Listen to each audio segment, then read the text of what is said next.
Hi, this is Dr. Perry Carpenter. I'd like to thank you for taking the time to join me on this week's video. On this week's video, we're continuing with our ongoing discussion on how to order diagnostic studies in the qualified medical evaluation. And this is part 2 of this discussion. So if you did not catch part 1 of this discussion, I encourage you to go ahead and review that or view that for the first time, because in that video we set the important stage for the necessity of ordering diagnostic studies in the qualified medical evaluation. And in today's discussion, I want to share with you some of the procedures involved in actually getting your images or your diagnostic studies produced in time in order to complete your evaluation, certainly within the 30-day time period required by law. But in actuality, we'd like to have our report out and off our desk within the same business week as the face-to-face evaluation. If that becomes our goal, then it becomes necessary to order the diagnostic studies so that they're completed on either the same day as the face-to-face evaluation or as close as possible to the face-to-face evaluation, so that we can get the results of those studies back on our desk and get our report out and get that report paid within 30 days, which we said is our new goal. Now, before we get into today's material, I just want to reiterate that there's an important principle involved with the qualified medical evaluation that distinguishes the qualified medical evaluation from the physical examination that we do in our clinical practice. You know, that physical examination that we do in the QME evaluation, the permanent impairment evaluation, is vastly different from the physical examination that we employ in our clinical practice, because they have different purposes. And the principle of the physical examination in the permanent impairment evaluation, the principle is to know the impairments and examine for them. Know the impairments associated with each of the body parts and examine specifically for the presence or absence of those impairments. So for example, when you have an examinee that has a shoulder injury, what are the permanent impairments of the shoulder that are described in Chapter 16 of the AMA guides? Well, permanent impairments of the shoulder include loss of range of motion of the shoulder. So your physical examination would specifically include a range of motion examination. Another of the impairments for shoulder injuries is loss of strength of the shoulder. So your physical examination procedures in the permanent impairment evaluation should include a thorough strength assessment through the use of manual muscle testing in 6 ranges of motion. What else is a permanent impairment of the shoulder? Well, instability of the shoulder. Musculotendinous instability of the shoulder is another of the permanent impairments of the shoulder. So your physical examination must include a thorough assessment of shoulder stability or instability. So if we know that those are the impairments, loss of range of motion, loss of strength, shoulder instability, we specifically examine our examinee for the presence of loss of range of motion, for the presence of loss of strength, or for the presence of instability of the shoulder. If we know those are the impairments, we examine the examinee specifically to determine if they have those impairments. Now, in our clinical practice, we know that there are many conditions that afflict the shoulder, such as impingement syndromes, such as sprains, strains of the shoulder, such as slap tears or slap sprain injuries, such as acromioclavicular separation injuries. And we have all these conditions that we examine for in our clinical practice. But in our clinical practice, we're attempting to identify a diagnosis, which will then drive the treatment.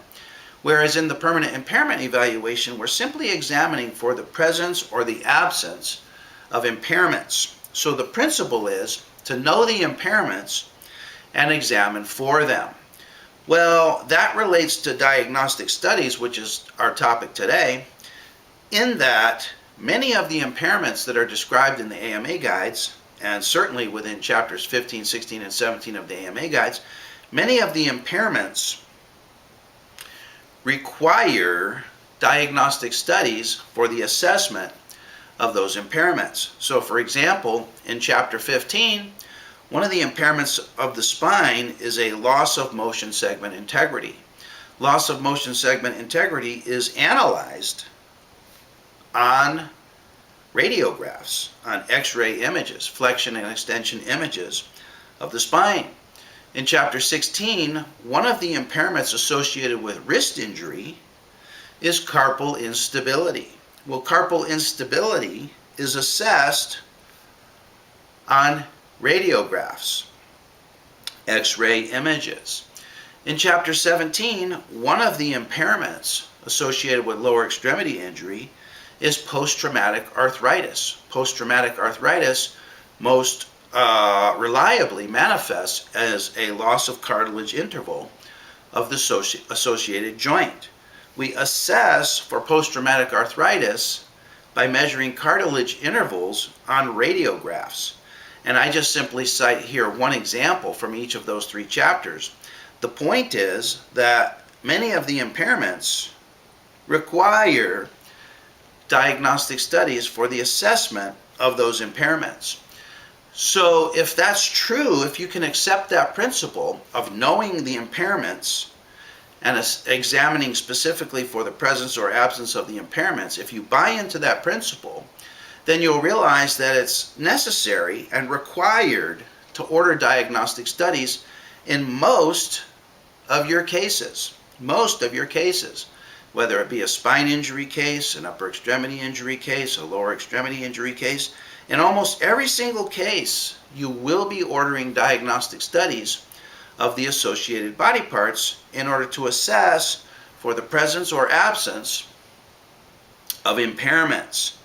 So many doctors simply skip the ordering of diagnostic studies. And when I say this to you, this may come as a surprise. And let me tell you, it comes as a surprise to me as well. But I speak to doctors every day on the phone, and I read and review their reports. And when it comes time to assess for the impairments, I find that doctors don't order the diagnostic studies. They either don't perform the diagnostic studies in their own office, or they don't order out to a third-party vendor to provide those diagnostic studies.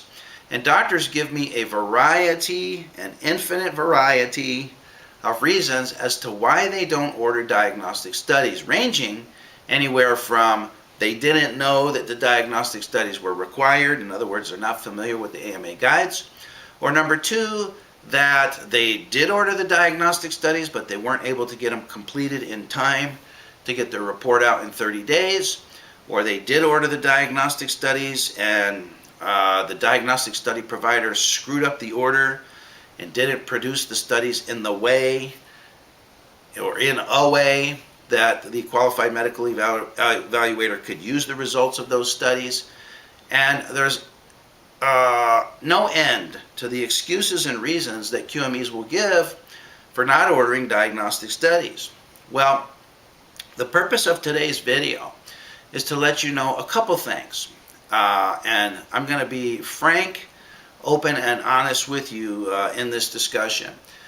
And I want to begin by telling you that ordering the diagnostic studies, I agree, is very, very difficult. It's very difficult to, number one, order the diagnostic studies, get the studies authorized by the claims administrator, get the examinee to the diagnostic study provider on the day, date, and time scheduled, to get the diagnostic study provider to do the study exactly the way that's required by the AMA guides, which may be different from the way that those studies are done ordinarily in the diagnostic study provider's routine protocol or routine practice, to get an opinion on the diagnostic studies that comports with language and requirements of the AMA guides, And number 3, to get those results back in a timely fashion so that you can get your report out, certainly within the 30-day time period required by law. So let's elaborate on this a little bit. Why is it so difficult? Why do doctors find it so difficult? And why do I, even after ordering hundreds and hundreds and hundreds, maybe thousands of diagnostic studies myself, even I find it still extremely difficult to accomplish all of those objectives that we just discussed. In fact, not a single case goes by where I don't lament to my staff about the many and new difficulties that continue to crop up in the ordering of diagnostic studies. So even I admit to you that you are going to be confounded, you are going to be frustrated. It is extremely difficult, but it's also necessary. And if we can simply simplify the steps involved in ordering and getting the diagnostic studies done, we can make our own lives that much simpler, make our own lives that much less stressful, and we can produce our reports in a way that are comport with the requirements of the AMA guides. So first of all, why is it so difficult?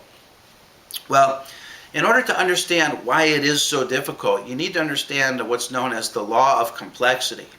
I wonder if you've ever heard of the law of complexity. I first learned about the law of complexity listening to business motivator and business philosopher Brian Tracy, and in one of his recordings he was talking about the difficulty in getting even simple tasks done through the use of other people. And he explained this by elaborating on the law of complexity. So the law of complexity simply states that the number of steps that are involved in any process and the number of people that are involved in any process determines the rate at which that process can get completed. And he explained that the number of steps and the number of people involved impact the rate at which the process gets completed, not linearly. In other words, as the number of steps and the number of people involved increases, the complexity of the process does not increase linearly. It increases exponentially. So let me give you an example. If you want to do a simple task that simply involves you yourself, accomplishing the task, there's one person involved. That one person is you. The complexity of that process is a exponential function of a square. 1 to the square, or 1 squared, equals 1. It's a very simple process for you to simply do it yourself. Now, if you involve another person, such as a secretary, say for example you want to make a phone call to some business, and you tell your secretary to make the phone call, you've now incorporated a second person into the process, and the complexity increases exponentially as a square function now of 2 people.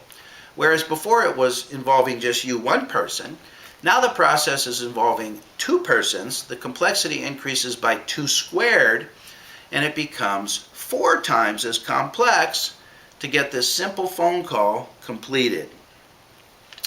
Now, if you involve a third person, in other words, you tell your secretary to tell your spouse to run an errand, you've now incorporated 3 people. Complexity increases as a square function. It now has a complexity factor of 9.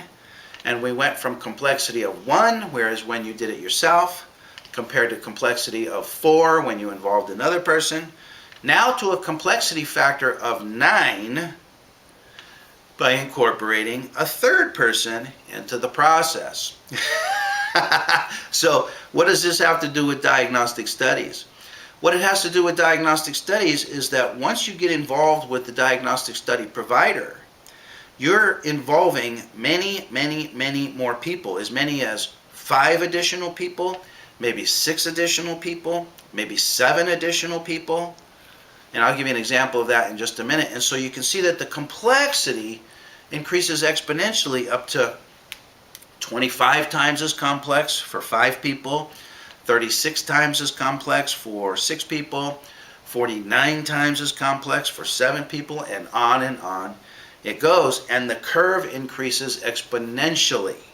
And this is where many doctors simply throw their hands up in the air and conclude that it's not possible. It's actually not even physically possible to get the diagnostic studies completed in time to get the report out. And I was just talking to a doctor just yesterday. This is a true story. And this is a doctor who has heard me speak on diagnostic studies before.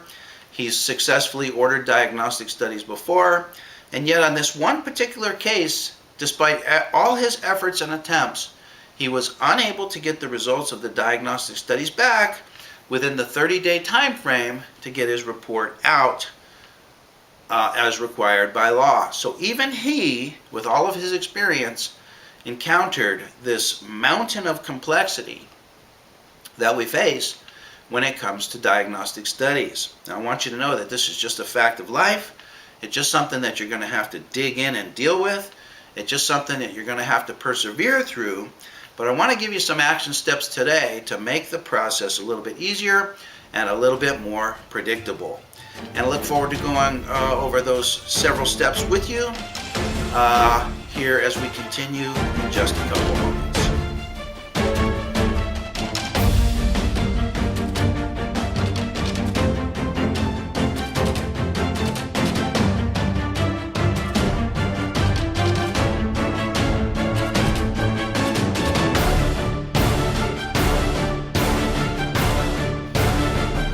Okay, I'm back with you now, and let's continue with our discussion as to the steps that you can take to ensure a smooth process involved with getting your diagnostic studies completed either on the same day as the face-to-face evaluation or at least as soon as possible in time, perhaps within the same business week as the face-to-face evaluation.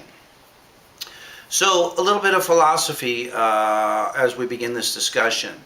The ordering process for your diagnostic studies begins approximately 2 weeks prior to the face-to-face evaluation. In the 2 weeks prior to the face-to-face evaluation, you should have your medical records. You should have received the medical records. You should have begun your preparation of the template. You should have your physical examination templates prepared. You should know the possible impairments that the examinee could present with, and you should start to be able to begin to prepare the assessment of those impairments, some of which require diagnostic studies. So going into the face-to-face evaluation, you should already have a good idea as to the diagnostic studies that are going to be required. So you can prepare the referral for the diagnostic studies long in advance of the face-to-face evaluation. You can go ahead and get this process initiated and get the examinee an appointment for the diagnostic studies on the same day as the face-to-face evaluation, or perhaps the very next day following the face-to-face evaluation, or at least as soon as possible or as close as possible to the face-to-face evaluation, as is convenient for all the parties. So all of that can begin prior to even sitting down for the first time with the examinee. Now, when it comes to ordering diagnostic studies, you're going to have to deal with several people. And for this example, let's say that we're simply trying to order some X-ray studies, perhaps for an assessment of spinal impairments, perhaps for the assessment of either upper or lower extremity impairments. We're simply trying to order some diagnostic studies that are described in the AMA guides. Okay? Well, the ordering of the diagnostic studies begins with you calling the imaging facility. And when you call the imaging facility, they generally have a voicemail prompt for scheduling of appointments. So you will call the scheduling person or the scheduling number, or you'll respond to the scheduling prompt, and you'll be routed to a person. And you'll tell the person your name, and you'll tell the person what you're attempting to do. Now from here, there's a couple of possible scenarios that we could imagine. The scheduling person will tell you, okay, well that's great. Go ahead and fax over your order and we'll get it taken care of. And they will give you a fax number and you will fax it over, okay? Or the scheduling person may say, oh, well this is a workers' compensation case. This has to go through authorizations and you'll need to speak to Becky. And they will transfer you to Becky's voicemail or Becky's extension. Now, of course, when you get transferred to Becky's extension, Becky will not answer the phone and you'll leave a voicemail message, and this represents your first call, your first phone call, where you've either faxed over the materials to the scheduling person or you've left a voicemail message with Becky. And at the conclusion of this first phone call, basically you'll have no reassurance or no assurance that anything has been done, that the examinee is scheduled, and that the examinee has a green light to come in. But this is your introductory phone call that begins the process. And what you'll do is you'll typically wait several hours or you'll wait a day. And of course you will not hear back from the imaging facility. You won't hear back. If you wait, guess what? You'll never hear back. So don't wait. So by the next day, you make your second phone call. And you call the front desk person at scheduling and you ask them, did you receive my fax yesterday? Now, guess what they're going to say? Guess what they're going to say? This has only happened to me hundreds and hundreds of times. Guess what they're going to say? You may have a fax confirmation sheet that indicates that indeed the fax transmission went through. But guess what they're going to say? They're going to say, no, Dr. Smith, we did not receive your fax. And you're going to say, well, the number you gave me, let me confirm the number you gave me. Is it such and such and such? And they'll say, yeah, well, that's our number, but we didn't receive it. And then they'll say, well, let's do this. Let me give you another fax number. This number will go directly to authorizations, or this number will go to a different location where they're sure they're receiving fax transmissions that very day and they're sure it's working, so they'll give you a second fax number. Or in the scenario where you left a voicemail message for Becky and authorizations, you'll call back and you'll ask to speak to Becky, and Becky will say, oh yes, Dr. Jones, I received your message yesterday. Here, let me give you the fax number. Go ahead and fax over your order. So in either scenario, you go ahead and you fax now a second time. Okay? And you'll wait several hours, or perhaps you'll wait till the next day. But don't wait any longer, because guess what? You will not hear back from the imaging facility. So you must call back. You call back to the front desk scheduling and you say, did you receive my fax yesterday? Remember you gave me a second fax number and I faxed it to you. Did you receive my fax? Now, even though you may have a successful fax transmission receipt, guess what? Guess what they'll tell you? They'll tell you they did not receive your fax. Or if you get transferred to Becky in authorizations, you'll ask her, did you receive my fax? Guess what she's going to tell you? I'm just telling you, this is the way it goes. So prepare yourself mentally for this. This is the way it goes. She will tell you that she did not receive your fax. Both of those will give you a third fax number to send your fax to. You'll send it to the third fax number. You'll follow up, and finally, after 3 to 4 days and 3 to 4 faxes, you will get confirmation that indeed they received your fax and that your examinee is in the system. and that the examinee has a green light to come in, or that they will go ahead and call the examinee and get the examinee scheduled. Now, most of the imaging facilities allow for x-rays on a walk-in basis. For MRI and CTs, those have to be scheduled.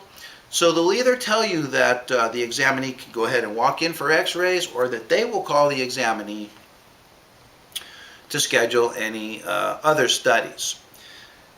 Let's just assume we're talking about x-rays. So when they tell you that the examinee has a green light to come in for x-rays and that they will call the examinee, guess what they will do? They won't do it. They won't do it. They certainly won't do it on your timeline. So what you need to do is you need to go ahead and call the examinee and tell them that they have a green light to go ahead and come in, and you give them the address and the phone number, and you tell them that they can walk in to the clinic at any time between 8 and 5, Monday through Saturday, and get them to agree on the date and the time that they will go in for those studies. Okay? So now you have the imaging facility with your examinee in the system. You've spoken to the examinee and gotten their agreement to go on a certain day, date, and time. Are you done? Are you done? Can you now rest on your laurels, sit back, and wait, and simply wait for your results? Well, let me tell you this. If you do, if you simply assume that everything will go correctly and you simply wait for your results, guess what? They'll never come. Your results will not come. The examinee will never show. The process will never get completed. At this point is when you need to really buckle down and bear down and ensure that certain steps get completed in order to get these studies done expeditiously. Okay? Like what? Like what, Dr. Perry? What do I need to do? Well, let me tell you. When the authorizations manager tells you that the examinee has a green light to go ahead and come in, don't buy it. Don't buy it. Your next step is to then go ahead and call the front desk, which are the people that will greet the examinee when they come in. Call the front desk and confirm that they can see the examinee in their system. If you don't do this step, what do you think will happen? What do you think will happen? What will happen is the examinee will go in for the studies exactly as you and he or she agreed. They'll get to the front desk will look in the computer for the examinee, and guess what? Lo and behold, the examinee will not be entered into the system as it was promised to you by the authorizations manager, because the ball got dropped with the authorizations manager. So you then have to work with the front desk to make sure at the front desk, when the examinee gets there, there are no surprises. And I can't tell you how many times examinees have called me from the imaging facility and said, "Oh, Dr. Carpenter, they have no record of me here in the system. What am I supposed to do? What's happening?" If you don't handle this step, I'm telling you, that's what you can run into. Let's assume that you've now worked with the front desk. You've gotten the front desk on board. The examinee's in the system. They can see the examinee, and the examinee truly does have a green light to go in. What's next? What next step of control do you need to take in order to ensure that your studies are proper? Well, assuming that we're simply ordering x-ray studies, your next step is to speak to the x-ray technician, the person that actually exposes the images. Now let me tell you why this is necessary. This is necessary that you actually speak with the technician, because the technician and the front desk have absolutely no communication. Now, if you're an administrator of an imaging facility, you're going to deny everything that I'm telling you from here forward. You're going to deny that. And you're going to say that we work very hard to have a cohesive unit here at our Diagnostic Imaging Center, and we're very proud of our final product, which is our Diagnostic Studies.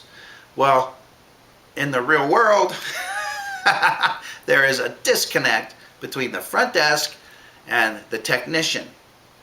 And many times the technician does not get your order until the very moment that the examinee shows up for the diagnostic studies.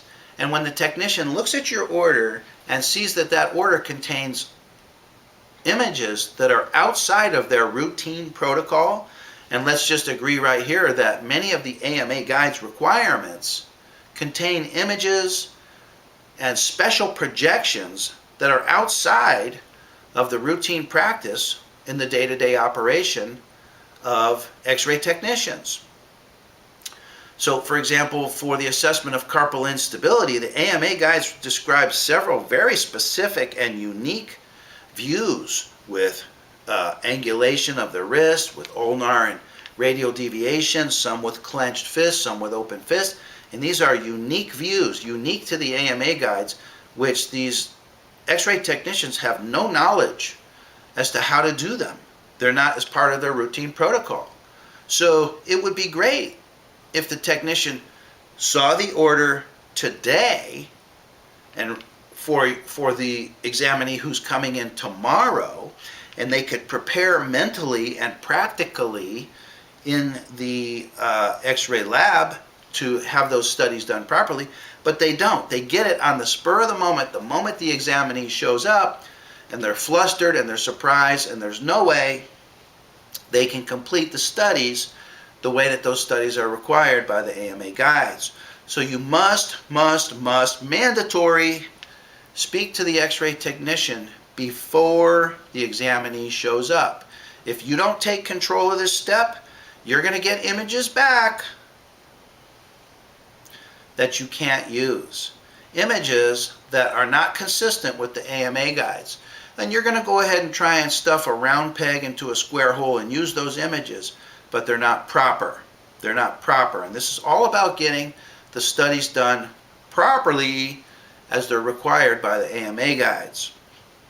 So you may have to tell the technician how to position the examinee. You may have to tell the technician where to put the central ray. You may have to tell the technician specific details such as tube tilts, tube tilt angulation. You may have to tell the technician how you want obliques taken in the spine, if you want them taken anterior, if you want them taken posterior. If you don't take absolute control of this step, you're going to get back exactly what they want to do, which is the most expeditious, quickest images possible. The second thing is you need to work with the technician to make sure that the technician properly labels each and every image. Why is that important? It's important so that you can identify the image. Many of these images, without proper labeling, are impossible to identify. And let me give you an example. In the spine, we routinely take oblique projections. In the cervical spine, we take our obliques anterior, and in the lumbar spine, we take the obliques posterior. Well, there's a difference between a left posterior oblique and a right posterior oblique, and without the labels telling us which oblique it is, it's impossible for us to know which structure it is we're identifying. And many times the imaging facilities will simply put a right or a left to indicate the side of the body that's being, or to indicate which side of the body is right and which side of the body is left. So the right side of the body with the label R is not the same as a right posterior oblique. We still have no idea which part of the spine we're imaging when we see an R label or an L label. They need to be imaged, they need to be labeled properly. Similarly, as another example for carpal instability assessment, the images have to be labeled exactly as they're described in the AMA guides. Otherwise, you won't know, and no one could know what the heck it is you're looking at. So they have to be labeled properly. And if you don't speak with the technician on this, they won't do it. They won't do it. So you must speak with the technician, and you must get on the same page as to what's required so that they can produce the images that you need. Now, I found that many of the x-ray technicians are very cooperative. They're very willing. They want you to be happy.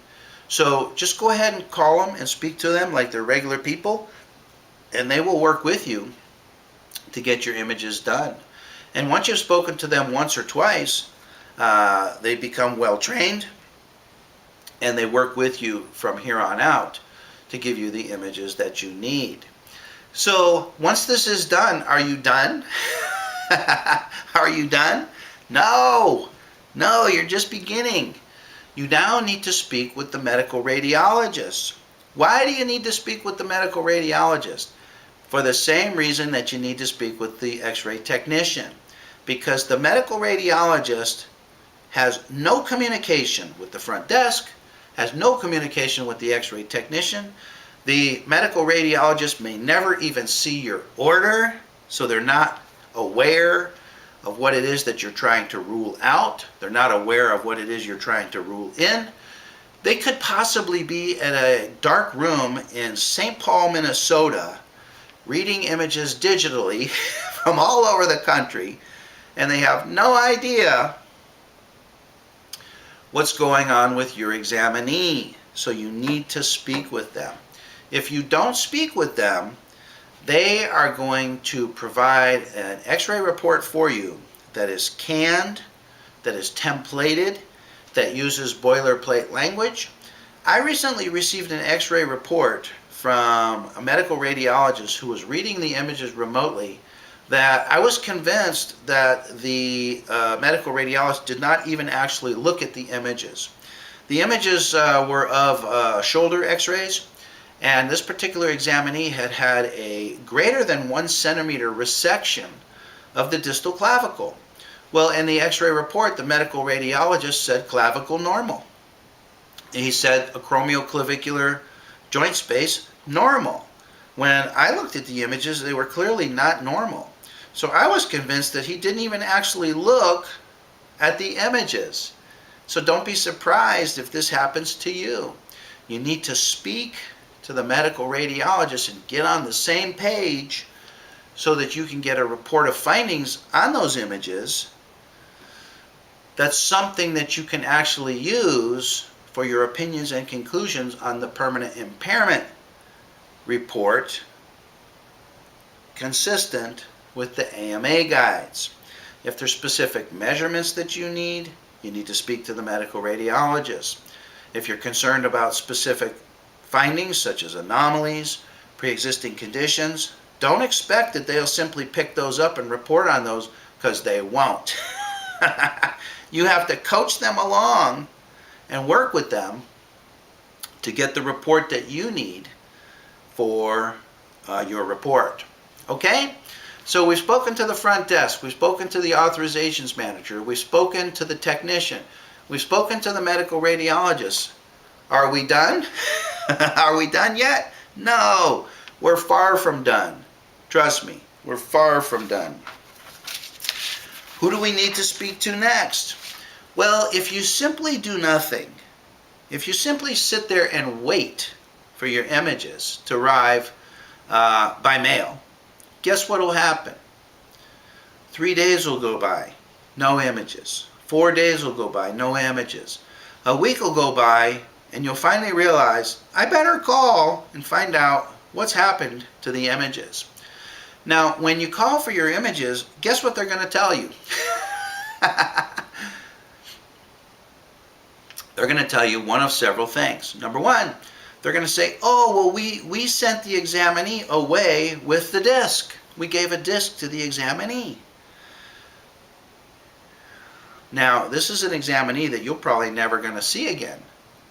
You had a one-time evaluation with. They sent the examinee away with the disc. The examinee took the disc. You'll need to order a second disc and have it sent to you. So, guess what? Once the second disc is sent to you, a day will go by, 2 days, 3 days, 4 days, and you'll have no disc. What should you do? What should you do? You're going to need to call back to medical records another time. And guess what? You're going to have them send the disc to you. Now, always, always, always have medical records send you the images on disc, and always have them send also the images on hard copy films. Why is this? Why is this? Well, guess what? And I know this sounds stupid, but it's true. It's actually true. Many imaging facilities use software on their CD discs that are not compatible with later editions of Windows. I recently dealt with an imaging facility, large imaging facility, statewide imaging facility. Once I finally got the disc after going through all of this hassle, guess what? It wouldn't open up on Windows 10. I called them up and they said, oh, our software is not compatible with Windows 10. I said, you're kidding me, it's not compatible with Windows 10. Everyone in the world is now using Windows 10. And they admitted that, yes, indeed, their system was way behind and their CDs were not yet compatible with Windows 10. And I had to wait another several days to finally get the images on hard copy films. So always ask for both CDs and hard copy films and stay after them every single day. Every single day. Because what they'll do is they'll tell you, when you call them on Tuesday, they'll say, oh yeah, we sent those images out on last Wednesday. And you're going, well, today's Tuesday, I should have those by now. When in actuality, they did not send them out. They're going to just send them out now today on Tuesday, and it's going to take you, again, another business week till possibly Monday or the following Tuesday to get those images. You need to stay after them every single day. Every single day. That is, if you want to get the images, which you do. And so it's extremely complex, but it can be done. And you're going to have to communicate to multiple people. So these are people that you're going to want to become your friends, so that in the future, when you order additional diagnostic studies from this same facility, the process gets easier and easier and easier.